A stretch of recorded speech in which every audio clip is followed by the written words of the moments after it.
行するようなものを一般大衆に使わせるというのどうなのという問題になってしまうと思うんですよ。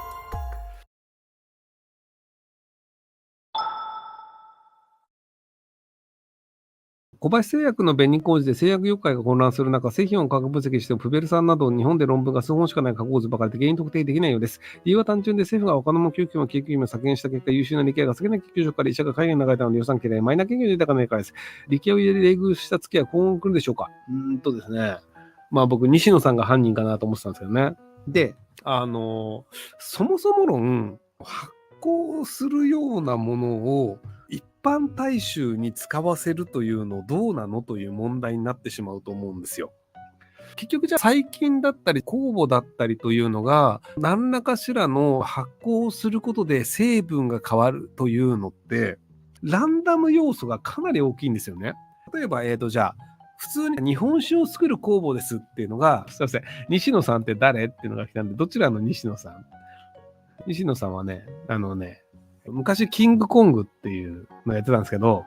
煙突街のプペルさんっていうね、映画を作ってたので、あの人が犯人なんじゃないかなと思うんですけど、はい。置いといて、日本酒を作りますっていうので、酵母ですっていうので、その酵母が日本酒を作るために米を一生懸命醸して発酵しますっていう時に、そこの酵母が突然変異をしない可能性ってゼロなんですよ。よほどその完全にコントロールした環境であれば別ですけど、基本的には酵母だったり細菌だったりというのは、どんどん変異をしていくんですよ。で、変異をする中で、大体の変異は死ぬんですけど、たまにその変異の中で、毒性の物質を作ってしまう変性をする変異というのの可能性はゼロではないんですよ。で、これってその細菌を使うもので必ず起こることなんですよ。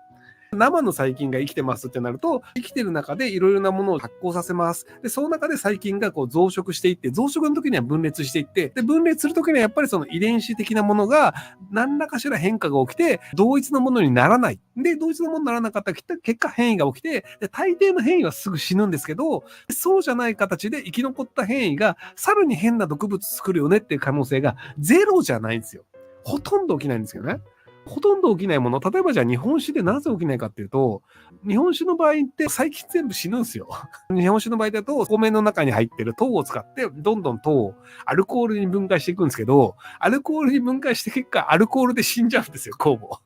なんで基本全滅するんですよ。変な細菌とかも大体全滅しちゃうので、なので変な細菌が変異して増え続けて毒性のものを作る前に大体アルコールで死んじゃうんですよ。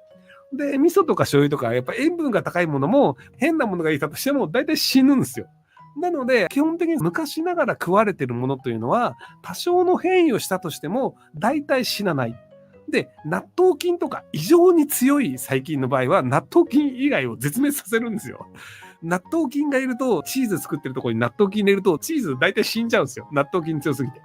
なので、納豆を作ってますって言えば、納豆菌強すぎるので、他の細菌が多少変性したとしても、納豆菌が強いので、結局勝ってしまうっていうのがあって、なので、昔ながら食われてるような発酵食品というのは、変異が起きたとしても大丈夫なような構造があったゆえに大丈夫なんですよ。ただ、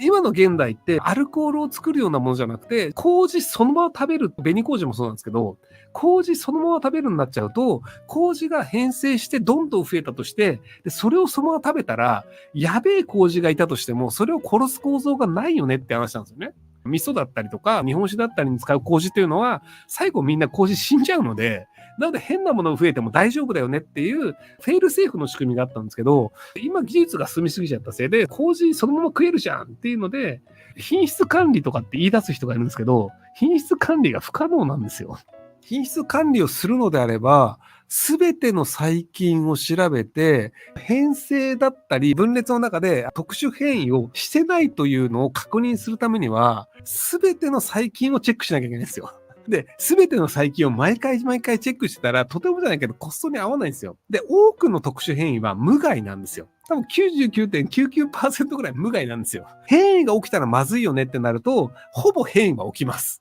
ほぼ変異は起きるけど、ほぼ無害なんですよ。なので、これは管理はなかなか難しいよねという状況なので、本質的にフェールセーフのない発酵食品を食べるというのは、僕らがやめた方がいいと思うんですよ。イタリアで人によっては世界一美味しいと言われてるチーズがあるんですけど、違法なんですよ。で、そのチーズがなんで違法かっていうと、チーズって柔らかいチーズが美味しいという派閥がいますと。なので、カビとかで腐らせたりするんですけど、で、さらにじゃあなんでそのチーズが美味しいかっていうと、牛乳のアミノ酸をいろんな細菌が分解することによって、アミノ酸のその味わいがそのままわかるようになるよねっていうので、美味しいよねというのが、割と美味しいチーズの構造上の理由なんですけど、で、美味しいチーズをさらに細かく分解するにはどうすればいいか。美味しいチーズを他の生き物に食べさせて、で、その生き物が分解して、で、それを排出したものを食べたら、さらにアミノ酸が細かくなってるから、美味しいじゃないか。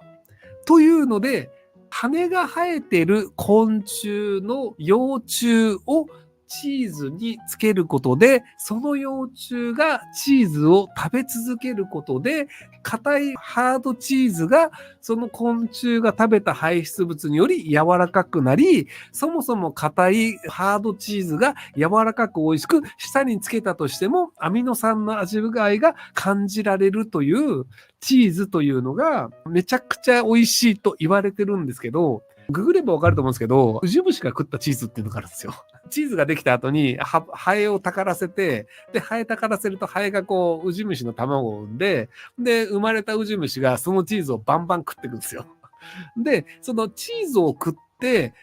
チーズを消化して、そのウジ虫がうんこを出すんですけど、そんなうんこはチーズを食ってできたうんこだから、チーズじゃないかと。なので、チーズを食べて出てくるものはチーズでしょ。だから、あくまでそれはウジ虫のうんこではなく、チーズであるっていう定義により、チーズとして販売しようとしているんですけど、イタリアで、いやいや、それさすがにまずいでしょって言って違法になってるんですけど、でも、それなりに販売されていて、それなりに美味しいって言われてるんですよ。はい。そうですね。ミミズに土を食べさせることで、その土が細かくなって循環していい土になるっていう。なので、いい畑はちゃんとミミズがいるっていうので、そのミミズのいる畑をきちんと作るべきだよねっていうのがあって、なので、割とその有機農法をやってる農家の植物の方が結構よく育つっていうのは、5年ぐらいだとまだ農薬が残ってるので、そんな有機農法の土でもそんなにいいものが育たないんですけど、